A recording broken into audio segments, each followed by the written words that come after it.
근데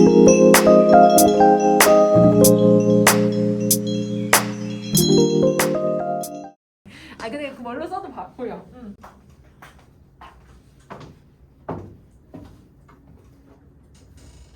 자, 보세요. 현상적 자아랑 본질적 자아로 두 개로 구분을 해요. 그러면 여러분 우리 현상적 자아는 약간 누구라고 생각하면 되냐면 우리가 일상을 살아가는 현실적 자아라고 생각해주면 돼.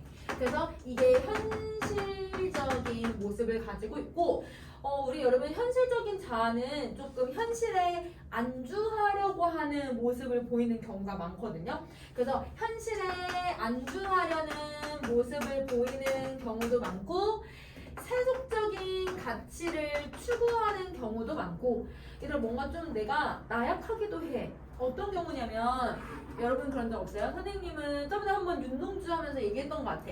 오늘 아침도 매일 아침마다 그러긴 한데요. 여러분 선생님 오늘 아침에도 사실 수업 준비할 게 조금 남아 있어가지고 그래 오늘은 한 7시에 일어나서 한 2시간 빨리 씻고 오면 학원에서 2시간 정도 수업 준비할 수 있으니까 7시에 일어나야지 이렇게 해놓고는 알람 얘들아 한 30개 맞춰놔도 결국은 얘들아 8시 반에 일어났어. 그래서 여러분 제가 빠듯빠듯하게 해가지고 이제 학원 왔거든요.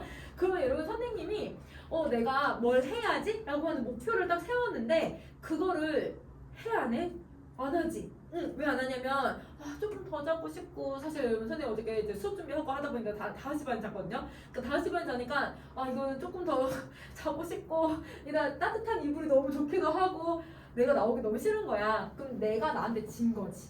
왜냐면 내가 이 현실적 자아가 현상적 자아가 계속 더 자야 돼, 더 자야 돼. 여러분 이러고 있으니까 안락함을 추구하고 따뜻한 게 좋고 내가 잠자는 게 더 좋은 거야. 그러면 여러분 당연히 나는 그러면 이 모습 때문에 내가 원하는 거를 못 갖게 되는 거죠. 그러면 본질적 자아라고 하는 건 나의 어떤 근원, 나의 어떤 이상이라고 생각을 해주시면 돼요. 그래서 나의 근원과 이상적인 자아의 모습을 가지고 있다. 그러면 여러분 현상적 자아는 현실에 안주하고 편안한 것만 계속 추구하려고 해. 되게 나약해. 그런데 여러분 이 본질적 자아는 아니야. 나는 뭔가 계속 하고 싶어. 그러면 이 본질적 자아가 이겨내려면 그러면 이거를 굳건하게 세워야 되는데 이 화자는 그거를 자기를 지킨다라고 하는 표현으로 설명을 해요. 그래서 여러분 이 본질적 자아가 굳건하고 본질적 자아가 여러분 이기려고 노력을 하는 게 바로 나를 지키는 행위라고 생각을 해주시면 돼요. 그러면 여러분 요거를 조금 기억을 하셔야 여기서 말하는 내가 누군지를 우리는 찾아낼 수 있을 것 같아. 자 그러면 여러분 우리 작품 한번 쭉 정리 한번 해볼까요? 자 우선은 여러분 이 앞부분의 내용이 기승전결할 때 기에 해당하는 부분이에요. 그래서 1번부터가 기라고 생각을 해주시고 여기서 말하는 수호제라고 하는 공간이 나오네. 이 수호제는 여러분 중심 소재라고 생각을 하셔도 되고요. 중심 소재이기도 하지만 여러분 화자가 뭘 하기도 하냐면 수호제라는 이 이름은 큰형님이 자기 집에 붙인 이름이다. 나는 처음에 이 이름을 듣고 이상하게 생각했다. 의문점을 갖게 만드는 대상이기도 해. 그럼 두 번째 화자에게 의문점을 갖게 하는 대상이기도 하다라고 정리를 해줄게. 자, 그럼 두 번째 가세요. 나와 굳게 맺어져 있어서 서로 떨어질 수 없는 사물 가운데 나보다 더 절실한 거는 없다. 그러면 여러분 내가 나라고 하는 것을 살아가기 위해서는 여러분 내 나가 사물로 떨어져 있을 수가 없대. 그러면 여러분 나와 굳게 맺어져 있어서 사물 가운데 나보다 더 절실한 게 없다라는 건 그냥 나는 나야 라고 생각을 한다는 거지. 그래서 여러분 나는 곧 나라고 생각을 하는 거죠. 그러니까 나를 저렇게 본질적 자아랑 현상적 자아로 생각하는 게 아니라 나는 나야. 이해는 이해이고 정약용은 정약용이야. 여러분 자기 자신은 나를 하나로 규정을 하는 거야. 그러니까 굳게 지키지 않아도 나는 여기 있으니까 그러니까 굳이 왜 지켜야 될까? 라고 하는 이상한 이름이다 라고 설명을 하는 거죠. 이게 여러분 우리가 생각하는 일반적인 의문점이에요.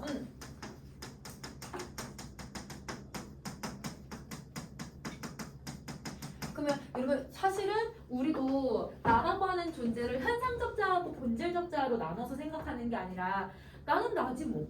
이은은 이은이고 여러분은 여러분이고 나는 나야 라고 대부분 다 이런 생각을 가지고 있다는 거야. 이게 일반적인 생각, 일반적인 통념이라고 생각을 해주시면 되죠. 자, 그러면 이런 일반적인 생각을 통해서 의문을 제기를 하고 있고 그 의문 때문에 화자가 뭘 하고 있는지를 이제 여러분이 찾아야 될 것 같아. 이것 때문에 문제를 제기하고요. 그 문제를 제기하면서 어떻게 하고 있는지 보자. 내가 장기로 귀향을 온 뒤에 혼자 지내면서 곰곰이 생각을 해보다가 얘들아 곰곰이 생각을 한대. 지금 무슨 태도를 가지고 있는 거야? 성찰적 태도 나와야지. 그렇지? 생각하면 성찰적 태도지. 자, 이렇게 성찰적 태도를 가지고 있다가 하루는 갑자기 이 의문점에 대해서 해답을 얻게 되었대. 그럼 일단 의문점을 통해서 해답을 얻었다는 건 그럼 자, 문제 제기를 했어요. 성찰했죠. 성찰을 해서 뭘 했냐면 해답을 얻어요. 그러면 지금 스스로가 뭘 하고 있냐면 자문을 하고 자답을 하는 구조를 가지고 있구나. 그래서 자문 자답의 구조를 가지고 있다라고 생각을 해주시면 돼요. 자문 자답의 구조.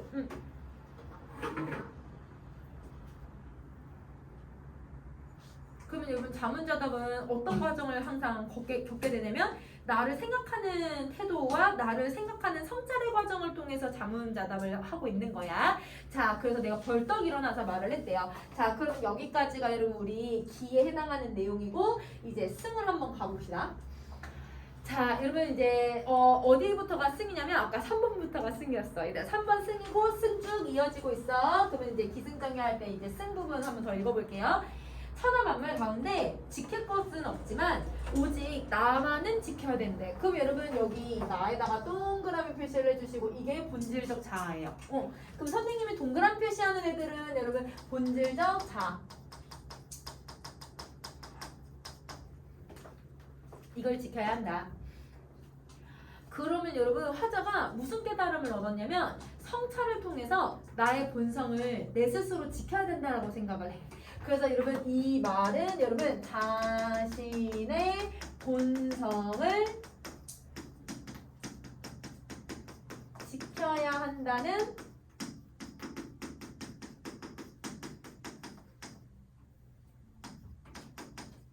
깨달음을 얻고 있다. 이렇게 정리를 해주자. 자신의 본성을 지켜야 된다는 깨달음을 얻어냈다.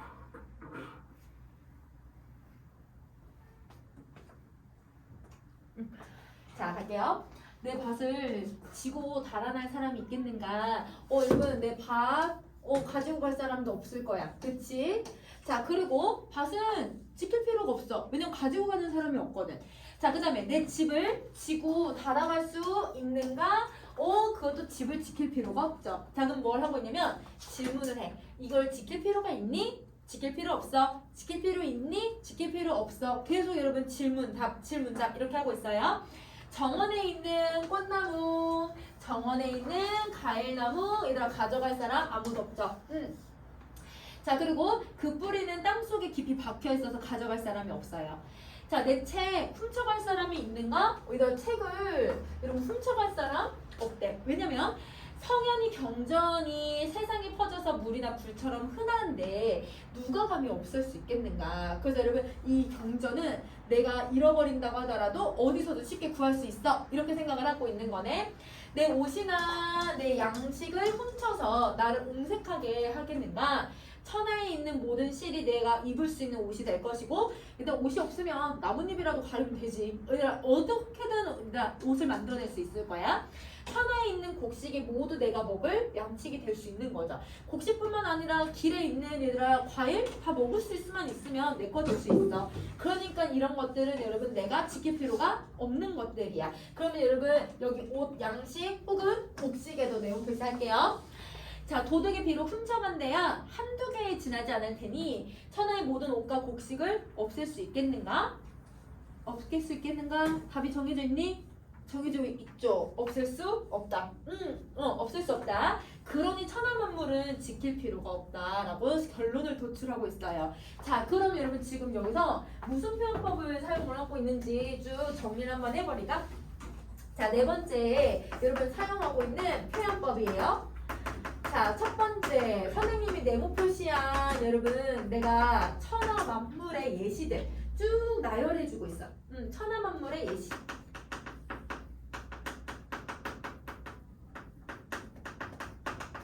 이거 열거하고 있고요.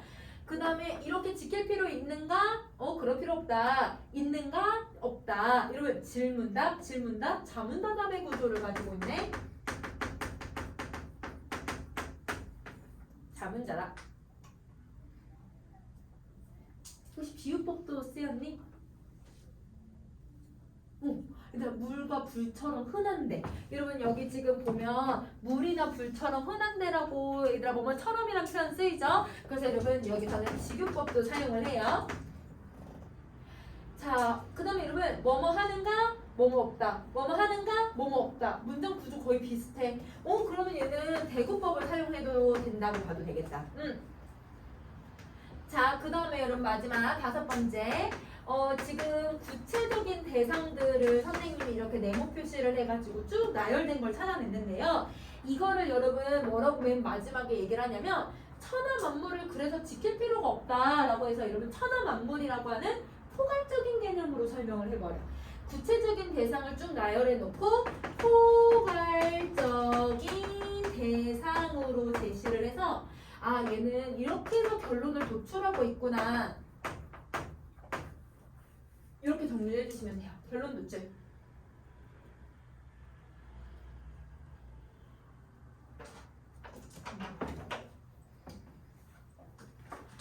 그러면 여러분 지금 사실은 천하 만물을 지킬 필요 없는 이유들을 어디서든 다시 대체해서 구할 수 있거나 아니면 여러분 이걸 훈장할 수가 없기 때문에 여러분 굳이 내가 지킬 필요가 없다라고 설명을 하고 있는 거지. 그래서 두 가지야 얘들아. 지킬 필요 없는 이유 첫 번째 쉽게 구할 수 있어.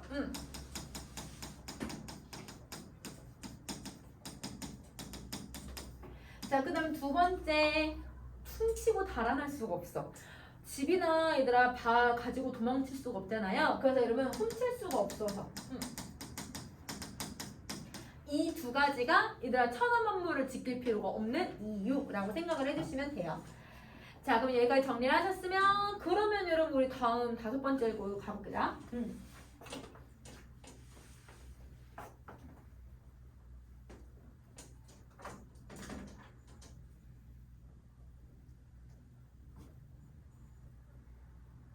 누구보다 손이 빠르다.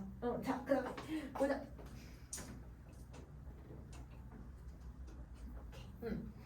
자, 그 다음 거. 그런데, 여러분, 그런데라고 했으니까, 여러분, 여기서는, 내가 역접의 말을 통해서 천하만물과 다른 속성을 보여주려고 하는 것 같아요. 그러면 여러분, 여기 있는 나라고 하는 이 존재는, 여러분, 천하만물과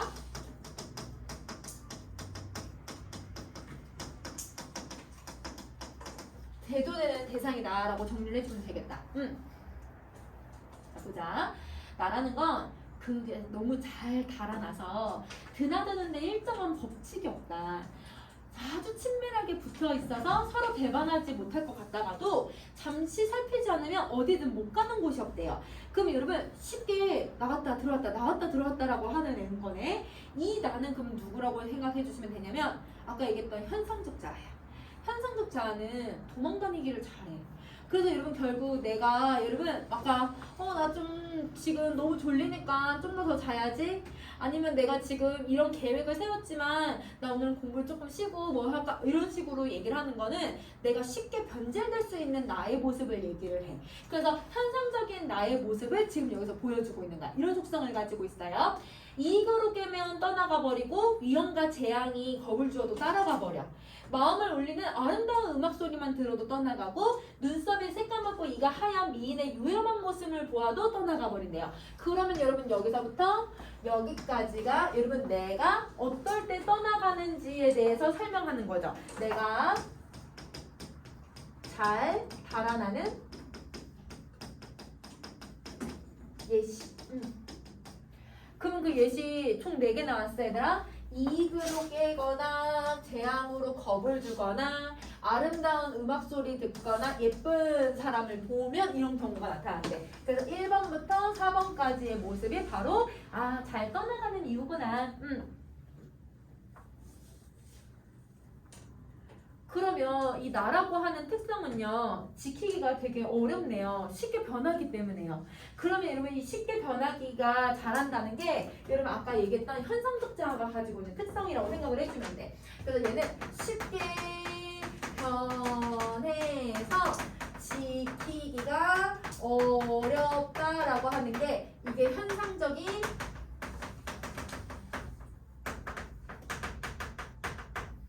특성. 근데 현상적자도 나잖아. 맞니? 나 안에 현상적자가 있지. 그래서 그 특성을 설명을 하고 있는 거야.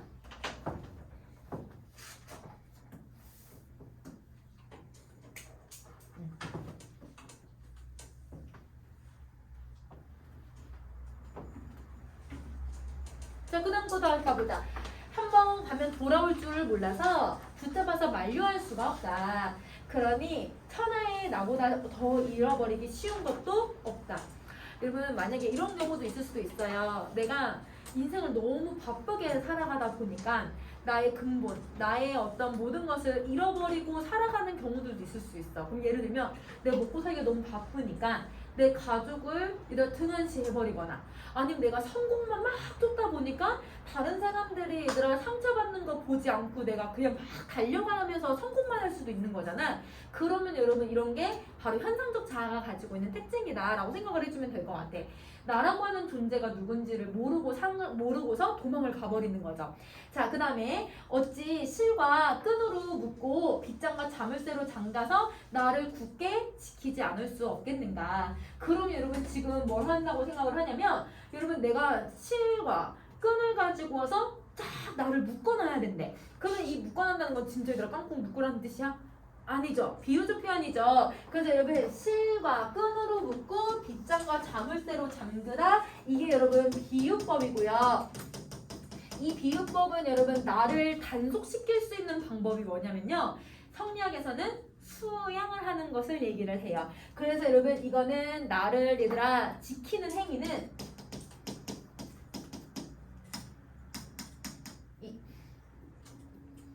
나를 여기다 지켜서 얘들아 비유법 나를 지키는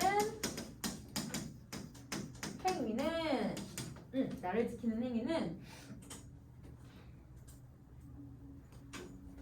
수양의 방법을 통해서 이게 원관념이라고 생각을 해주면 될 것 같아. 실과 끈으로 묶는다, 자물쇠로 잠근다. 그러니까 내 자신을 수양하고 내가 어떤지를 반성하고 성찰하는 과정을 통해서 나를 다스릴 수 있다라고 생각을 해주시면 돼요. 자, 예를 들어 아까 얘들아 막 성공만 쫓는 사람, 가족도 등한시하고 다른 사람 상처받는 거 생각하지 않고 성공만 계속 추구를 해. 그러면 여러분 결국에는 내 자신 옆에 누군가가 있을까? 없잖아. 그러면 나라고 하는 존재가 누군지를 찾아내기가 어려우니까 그러니까 여러분 내가 내 자신을 되돌아보고 내 자신을 성찰하고 내 자신을 좀 수양하고 갈고 닦으면 그러면 여러분 나를 다시 지켜낼 수 있을 거다라고 생각을 하는 거야. 자, 그 다음에 다시 가볼게. 6번. 자, 나는 나를 잘못 간직했다가 잃어버렸던 사람이다. 자기를 뭐하고 있냐면 회고하고 있는 거네요. 그래서 여러분 자기 자신에 대해서 회고하는 모습을 보여주고 있고요. 그리고 내가 내가 잘못했어 라고 하고 있으니까 자기 자신을 반성하고 있다 라고 생각을 해주면 될 것 같아. 자, 그 다음에 여러분 사실은 이제 학교에서 시험에서 뭐가 좀 많이 나오기도 하냐면요. 나하고 나 이거를 구분할 수 있는지, 그래서 다른 작품이랑 연계해서 문제를 많이 내시는데 선생님이 자, 이 나는 여러분 현상적 자아라고 생각을 해주면 돼.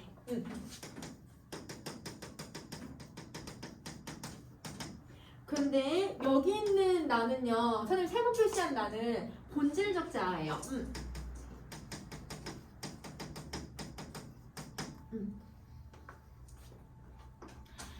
자, 그래서 여러분 저거를 어떤 작품이랑 비교를 하냐면 윤동주의 쉽게 쓰여진 시에서도 여러분 현실적자하고 이상적자로 나뉘거든? 그거 얘들아 빗줄 그어가지고 밑줄 그어서 똑같은 것끼리 연결하세요. 뭐 이렇게 문제를 내기도 하고 아니면 여러분 이상의 거울이라고 하는 작품에도 현상적자하고 본질적자가 나오는데 자아를 얘들아 구별하는 작품들이랑 연결해서 문제를 출제하기도 해. 그래서 조금 같이 기억을 해주면 좋을 것 같아. 자 가보자.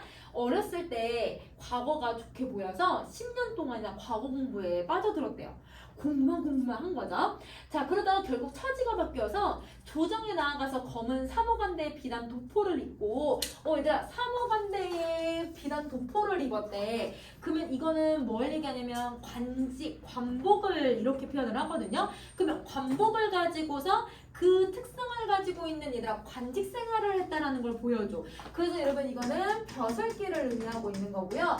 그러면 그 특성을 가지고서 전체를 드러내거나 부분을 가지고서 전체 속성을 드러내고 있으면 이거 무슨 표현법이야? 대유법이야. 그렇지. 그래서 여러분 여기서는 대유법을 사용하고 있다. 이렇게 정리를 해줘. 대유법. 자, 12년 동안 대낮에 미친 듯이 큰 길을 뛰어다녔다. 이거 진짜 양반인데 막 뛰어다녔을까? 그게 아니라 이거는 벼슬길에 나아갔다라고 하는 걸 얘기를 해요. 이것도 벼슬길이에요. 자, 혹시 여러분 우리 저번 주에 배웠던 여러분 혹시 우리 그 도산12고 기억나요? 여러분 도산12고 혹시 기억나니? 당시에 몇 해 동안 가던 길을 버려두고 내가 얘들아 어디 다른 데에 마음을 먹어서 이제야 돌아왔으니 나 이제부터 다른 데 마음 먹지 말아야지 라고 했던 혹시 도산12고 내용 기억나니? 안 나니? 그 도산12고에서 당시에 가던 길, 여러분 여던 길이라고 하는 표현이 나오는데 그 여던 길이 여러분 무슨 뜻이냐면 저희들 내가 공부하는 거 과거 공부했던 것을 얘기를 해. 자, 그래서 내가 다른 데 마음 먹었다. 년디 마음 먹었다라고 해서 다른 데에 마음 먹었다라고 하는 거는 내가 벼슬길에 나아갔었다. 그래서 나는 이제부터 벼슬길에 나아가지 않고 나는 이제 여기 도산서원에 왔으니 나 이제 열심히 공부해야지 막 이렇게 얘기하는 작품이 있었거든요. 여러분 그거에 내용 비슷하지 않니? 내가 공부했고 과거 벼슬길에 나아갔고 내용 비슷하니까 이것도 도산12고기랑 같이 연결해서 문제 많이 나와. 그래서 이거 좀 기억을 해도. 자 그러다가 또 처지가 바뀌어서 한강을 건너고 문경세제를 넘게 되었대. 이거가 얘들아 귀양을 오게 되었다. 귀양을 오게 된 배경을 얘기하고요. 자 그래서 친척과 조상의 무덤을 버리고 곧바로 아득한 바닷가에 대나무 숲에 달려와서야 그래서야 내가 멈추게 되었다. 그러면 자 여러분 바닷가의 대나무 숲에다가 네모 표시를 해주시고 이곳은 여러분 어디를 얘기하냐면 이 사람이 온 귀양지를 얘기하기도 하지만 이곳에서 아까 얘들아 내가 귀양 와서 생각해봤더니 형이 수호제라고 하는 이름을 이렇게 지었구나 라고 해서 자기가 성찰했던 곳이기도 하거든. 그래서 여러분 성찰의 공간이기도 하고요. 그 성찰을 통해서 내가 뭘 했냐면 깨달음도 얻었잖아. 그래서 여러분 세 번째 깨달음을 얻은 공간이기도 해.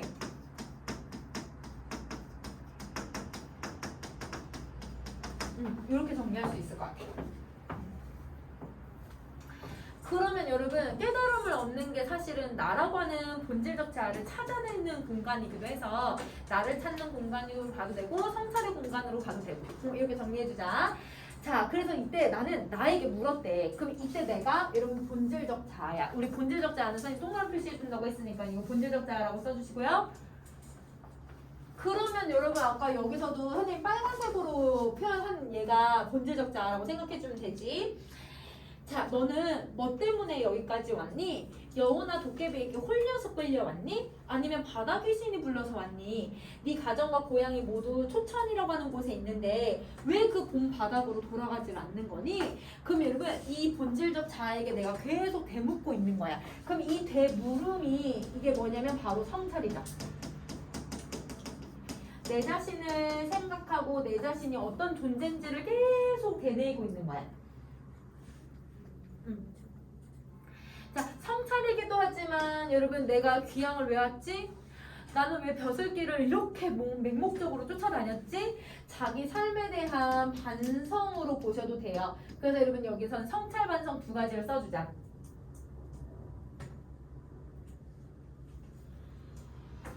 이렇게 정리하셨어요? 자, 그러면 이제 우리 그 다음 것도 한번 가볼게. 자, 8번. 그러나 나는 끝내 멍하니 움직이지 않으며 돌아갈 줄을 몰랐다. 이것도 본질적 자. 자, 얼굴빛을 보니 근데 여러분 여기서 얽매인 곳에 있어서 우리 잠깐만. 우리 시간 좀 바뀌는 사람들 와요.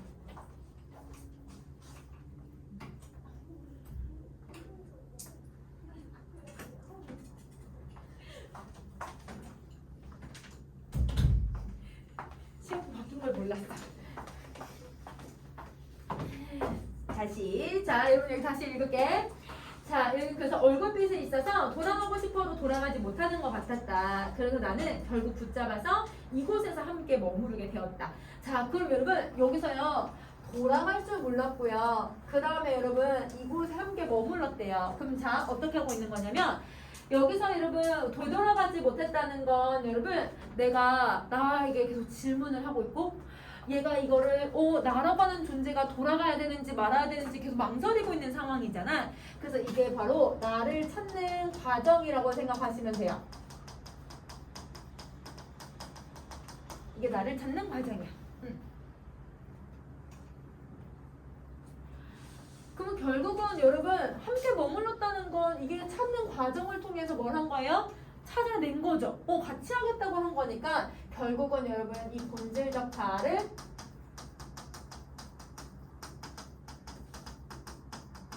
찾아냈다. 나라고 하는 존재를 찾아냈다라고 생각해주면 될 것 같아. 자, 그 다음 이때 둘째 형님도 나라고 하는 존재를 잃고 나를 쫓아서 남의 지막으로 쫓아왔는데 여러분 이때 정약용도 유배를 갔지만 둘째 형인 정약전도 여러분 유배를 와요. 그러니까 여러분 자기가 유배 생활을 하고 있다라는 것이 나를 잃어가는 과정이라고 생각을 했던 거고 역시 나를 붙잡아서 그곳에 머물렀다라고 하는 건 형도 자기를 잃고서 귀향을 온 다음에 나를 찾아내고 있구나 라고 생각을 해주면 돼. 그러면 이 둘째 형님과 여러분 나의 공통점이라고 생각을 해주시면 되죠. 이게 공통점이에요. 자, 그러면 여러분 선생님 지금 8번까지 읽었잖아. 그럼 여러분 6, 7, 8이 전이야. 전. 기승전결 할 때 전. 6, 7, 8이 전. 자, 이제 마지막 결부분 갈게요. 자, 이제 9번. 오직 내 형님만이 나를 잃지 않고 다만 편안하게 단정하게 수어제에 앉아 계시니 그것이 본디 지키는 것이 있어서 나를 잃지 않았기 때문이 아니겠는가. 그럼 여러분 큰형님 정약현이라고 하는 큰형님이 있는데 이 형님은 나를 잃어버리지 않았대. 그럼 이거는 나와 차이점이라고 생각하면 되죠. 그러면 나와 차이점이야. 그러니까 여러분 작은 형님하고 나는 유배 생활을 하고 과거의 시험을 보고 이제 관직 생활을 하면서 내가 어떤 존재인지를 많이 잃어버렸는데 큰 형님만큼은 얘들아 그런 관직 생활을 하지 않으면서 본인을 지켜나가는 과정을 가지고 있었다라고 생각을 하고 있는 거야. 자, 그래서 여러분 이런 게 아니겠는가 라고 질문을 하고 있으니까 근데 이거는 답이 정해졌잖아요. 형님은 이걸 잘 지켰기 때문에 설의법을 쓰고 있다. 이게 바로 큰형님이 그 거실에 수어제라고 하는 이름을 붙인 까닭이 될 것이다. 그래서 큰형님은 언제나 말씀하셨다. 자, 여러분 수어제라는 이름을 붙인 까닭을 내가 이제 이해했죠. 그럼 의문점이 해소됐다고 볼 수 있어요? 맨 앞에 왜 이런 이름을 지었어? 라고 했는데 이래서 이렇게 이름을 지었구나. 그럼 여러분 이름을 지은 얘들아 이유를 내가 이해를 한 거죠. 의문점을 해소한 거예요. 의문점을 해소해주고 있다. 우리 아까 앞에 기에서 나왔던 의문점 해소했어. 자, 그 다음에 이제 2개 남았어 얘들아. 10번, 11번 가자. 자, 10번. 형님이 얘기했었어. 아버지께서 내게 태연이라고 하는 이름을 지어주셨대. 그러니까 나는 오직 내 태연을 지키려고 했대. 내 태연이라는 게 나죠. 본질적인 나죠. 그러면 여러분 내 태연에다가 동그란 표시할게요. 자, 그래서 내 거실에다가 이름을 그렇게 붙인 것이다 라고 설명을 하는 거죠. 아, 이거는 핑계다, 핑계. 여러분, 형이 얘기하는데 분명 자기도 그렇게 생각을 해서 깨달음을 얻었잖아. 근데 이렇게 핑계라고 하는 건 두 가지 의도야. 첫 번째, 형이 말한 거를 겸손하다라고 얘기하는 거. 그래서 여러분, 형의 말이 겸손하다라고 해서 겸손한 표현이라고 생각하시면 되고요. 두 번째, 정말 반어법이죠. 핑계가 아니라 정말 대단하다. 우리 형이 참 대단한 말을 했다. 이렇게 생각해도 되는 거지. 그래서 얘는 두 가지로 해석할 수 있을 것 같아. 겸손하게 봐도 되고 아니면 반어적으로 얘기했다고 봐도 되고. 자, 맹자가 말씀하시길 여러분 고사를 인용하고 있네요. 그래서 여러분 이제 성현의 말을 인용을 하고 혹시 고사라고 해도 되고 아니면 성현의 말을 인용하고 있다라고 생각해줘도 돼. 자, 이걸 인용했어. 뭘 인용했냐면 무엇을 지키는 게 큰가? 내 몸을 지키는 게 가장 크다. 이 몸이 바로 본질적 자를 찾아야 된다. 나를 찾아야 된다. 이걸 얘기하는 거지. 그래서 이 말씀이 진실이다. 내가 스스로 말한 내용을 써서 큰형님께 보이고 수호제의 기로 삼는다. 그럼 내가 이 글을 왜 쓰게 됐는지에 대한 이유죠. 글을 쓰게 된 계기, 동기를 보여주고 있다.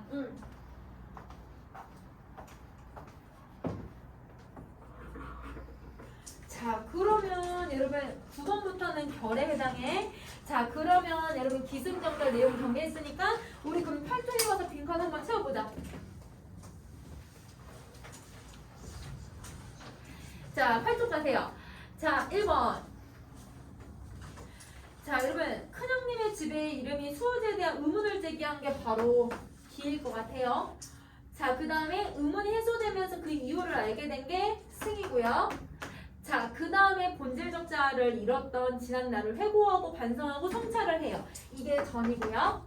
그 다음에 수호제기를 왜 썼는지에 대한 이유, 결말을 제시를 해요. 이게 결이에요. 기승전결의 형식을 가지고 있고요. 자, 그 다음 두 번째, 본질적 자아의 특징은 여러분 첫 번째, 세상의 유혹에 너무 쉽게 떠나버리고 그 다음에 잃어버리면 쉽게 되찾을 수 없어. 그러니까 이 현상적 자아를 지켜내주는 게 바로 본질적 자아라고 생각을 해주면 될 것 같아. 자, 그 다음에 서술상의 특징 첫 번째, 문답 구조를 사용하네.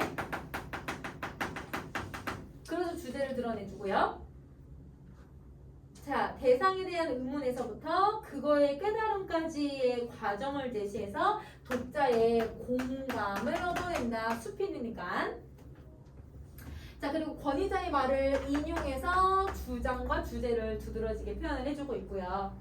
그래서 본질적 자아를 지켜내는 방법이 정말 중요하다라고 하는 걸 드러내고 있어. 자, 그 다음에 여러분 맨 마지막 주제를 봅시다.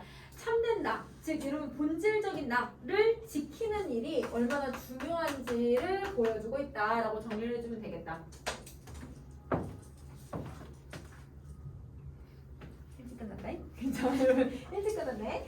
여러분 어디를 이제 공부해 오시냐면 여러분 우리 여러분 교과서에서 앞에 이렇게 보면 이게 좀 흐릿하게 나왔는데 좀 너무 진하게 나왔는데 여러분 앞에 여기 개념들 있어요.